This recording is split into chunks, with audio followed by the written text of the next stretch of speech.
On March 29, 2011, when Animal Rescue Corps was just a few months old, we conducted our first major rescue operation in Warren County, Tennessee. As we came onto the scene, it looked like very long boxes wrapped in plastic sheeting and duct taped tight. And these were elevated kennels that had been sealed up. As we ripped back the plastic, we found horrible conditions. Some of the dogs were deceased. One of the dogs, I recall, was so matted that her fur had grown around the wires in the cage. The vast majority of the dogs were outside in these structures. However, the basement of the house served as the nursery where the expectant mothers and the newborn pups were kept. The ammonia was terrible. They had to bring in hazmat to get the room cleared before they could go in and really save the animals. A puppy mill, well, how do I describe it? It's pretty much a business. They're not living, breathing creatures with souls. They're just money makers that pop out babies. They don't really care for them. It was, it was hard to see that. And there were some nights I remember going home and I just could feel like a vibration from just the energy of being in that space and the suffering that they'd been through and the sadness, but I could also feel the hope and the relief, and it was weird. There were a couple of nights I had a really hard time going to sleep. It is a tremendous privilege to go and pull animals out of suffering. And each time you're thinking that you want these animals to have the same opportunity for health and happiness that you provide to your own animals. And you want them to be looked at as individuals and cared for. And to be able to make that happen is a gift for both the animal and the person that adopts them. I was part of the team going in and extracting the animals. In a wooden crate just inside the door, I noticed there were a lot of very young pups. One in particular sat in the corner and just made eye contact as all the chaos was happening around her. When it came time to empty that crate, I made sure I was in line to get her, and really she's been with me ever since. The way that he had been set up, he was literally one of the first couple of kennels that we went by when you would walk in. And I would come in early in the morning and he would just reach his little paw out. He began to steal my heart little by little every day. Oh, well, I had Paisley.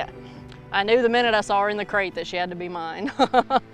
Fell in love with her from the beginning. She had just had emergency surgery. She was just so sweet, I couldn't leave her. And I fostered a little Chinese crested that was pregnant. She had 6 little babies. The most fascinating litter I've ever had. We were ready to add a dog to our family, and we were looking at local rescues. These little Chinese crested puppies would be born, and that was interesting to us. Well, they came first and adopted Ozzy. Fell in love, the whole family came. A couple of weeks later, the adoption for Jovi fell through.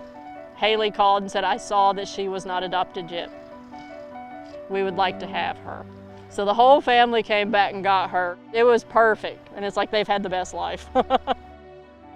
A rescue dog loves you like nobody's business. There's a sense of loyalty, there's a sense of trust that they may have never had before. There might be, hiccups along the way, but it's absolutely 100% worth it. The payoff is incredible. There's just this, I can't really explain so much what the bond is.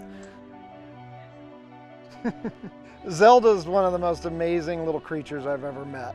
She's funny and spunky and spoiled and willful, and she has made my life so interesting.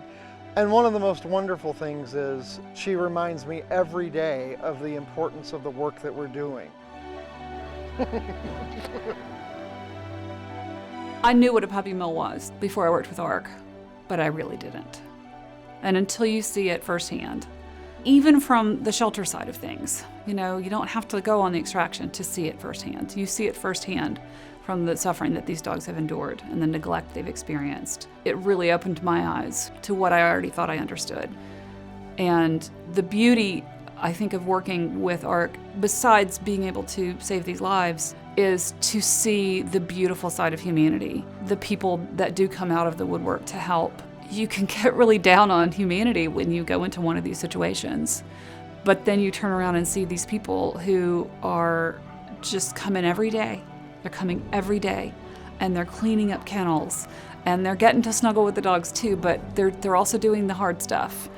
And there's really nothing like it.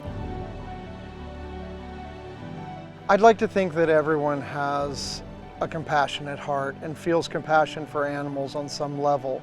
However, if you don't focus that compassion or put it into action, the need, the suffering can feel overwhelming.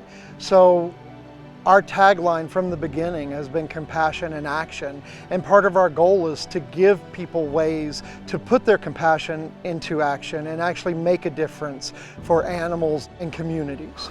This is just a little buddy who needs some attention. It says it all. It's like you got to be compassionate and you got to do something about it. You can't always be the person that says somebody needs to do something. You need to be the one to do it. The 10 years with ARC have been amazing. I've met some of the best people in the world, and they work harder than anyone I've ever met. They care about everything. They're so compassionate about the animals. You know, it's all about the animals all the time. On that day, more than 120 animals left unimaginable conditions and left that suffering behind. And in the last 10 years, many thousands of animals have joined those numbers and have also found the loving homes they always deserved. It's been an amazing 10 years, and together with our donors and volunteers, we've ended unimaginable cruelty. I could not be more grateful to everyone who has made this possible.